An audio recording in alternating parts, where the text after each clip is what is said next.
there's very little issues that can be affected by these techniques that I'm going to show you in the shop. Okay. So the skill of the welder, code requirements, properties of the base metal, position, you know, just a good example here, properties of the base metal, say we're welding A572, very hard brittle. We're going to need to weld it. It's going to have preheat, it's going to have post heat, and when we're done welding it, we don't just get to walk away. We're going to have to bring it down.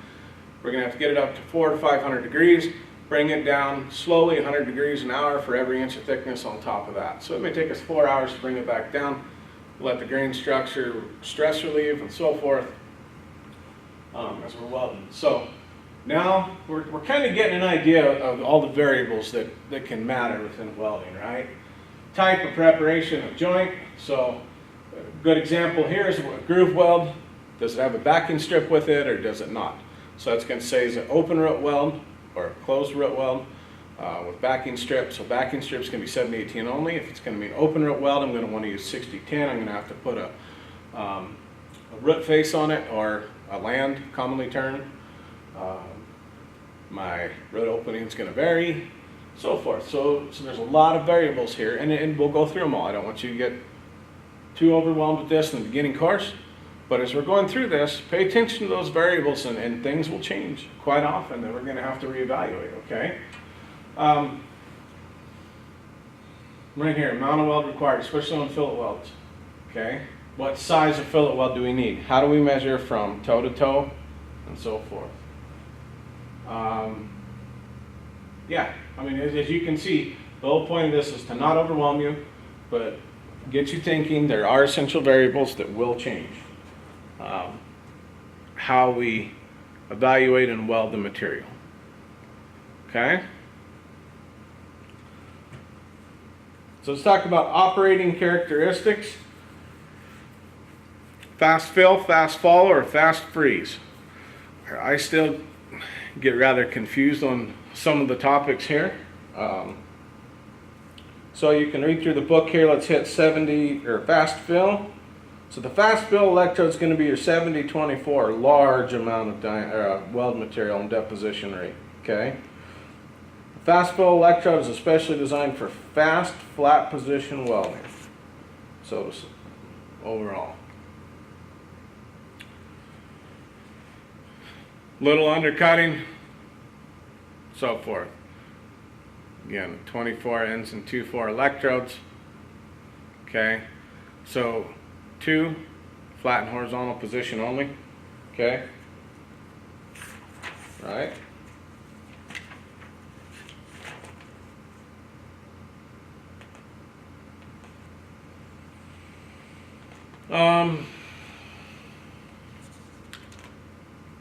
Fast follow. So this is going to be your 6013. Lower current, lower heat input, reduces problem of excessive melt through.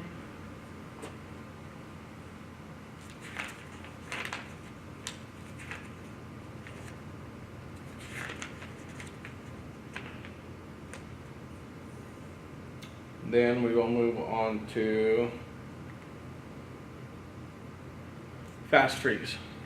This is the one that we're more familiar with, the 6010, 6011. Ability to deposit weld metal that solidifies or freezes rapidly. Important when the choice or when the chance of slag or weld is spilling out of the joint.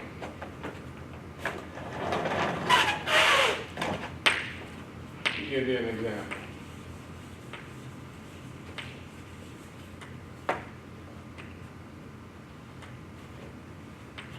So we talked about this. Say we are doing this as a site profile. Okay. And we are welding uphill. Groove weld. Okay. So 2 pieces of plate together. This weld, but now it is uphill.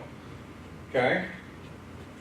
Vertical position. We're welding uphill alone. If we were welding 7018 in this weld, we'd be going along fine. And then the hotter it got, the more material, and next thing you know, it just droops. So you're exceeding that 1/8 inch limit here. Because it's not a fast freeze rod, it'll slowly start pouring out. So it's liquid metal, and the next thing you know, you're going to open up with a very large keyhole, and the material's just going to dump out, and you're going to have one big puddle that just kind of melts in.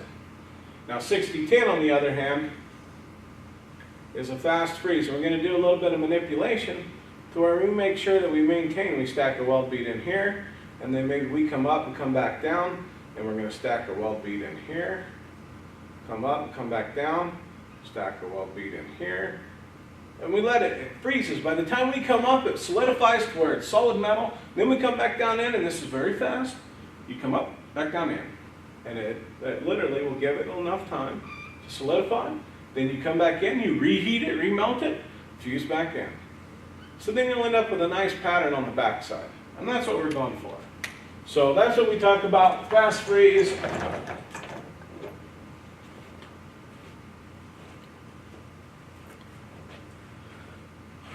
Okay.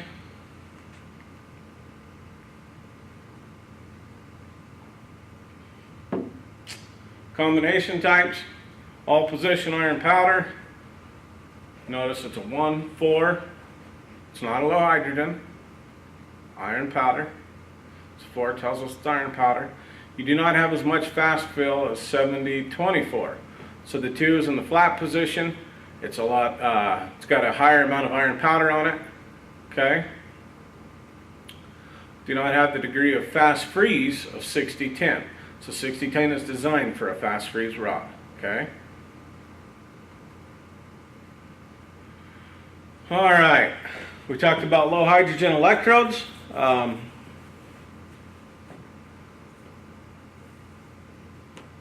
So we're on page 318, chapter 12, right-hand column, about halfway down. Low hydrogen electrodes are those that have coverings containing practically no hydrogen.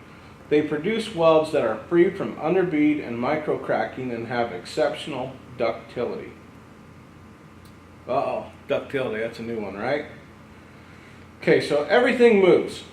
Metal moves, seismic, static loads, so forth. I want you to look up ductility. I want you to start thinking about, even metal has to be have some amount of flexibility within it. We refer to that as ductility. Okay? I'm going to kind of speed it up here a little bit. Examples, low hydrogen electrodes, we talked about 18 and 28. Remember, it's the last number, okay? 8. The other two are, if it ends in a 5, 6, or 8, it is considered to be a low hydrogen electrode. The most commonly seen electrode, low hydrogen, will be an 8, 70, 18, so forth, okay? 80, 18. Iron powder. It's added to covering of many electrodes.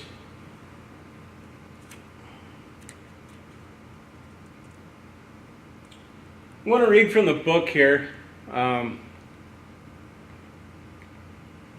Here gives you a good example. So you see quite a bit larger diameter rod or electrode. The coating is thicker versus the normal. So, and of course they don't do, they don't give you a good comparison here because there's actually look better than here. The iron powder is what helps add to deposition rate. Okay, it deposits more material as well. I want to read from the book about under iron powder, page 318, chapter 12, right-hand column at the bottom. About halfway down the paragraph, it starts out, when iron powder has been added to the electrode covering in relatively large amounts, 30% or more, the speed of welding is appreciably increased. The arc is stabilized, spatters reduced, and slag removal is improved. That is the big thing. The main reason a lot of people will weld with iron powder electrodes. So 7024 flat horizontal puts a very large weld bead down. Good profile, good weld, less spatter, saves time and money, less skill and manipulation as well. Moving on, type of base metal.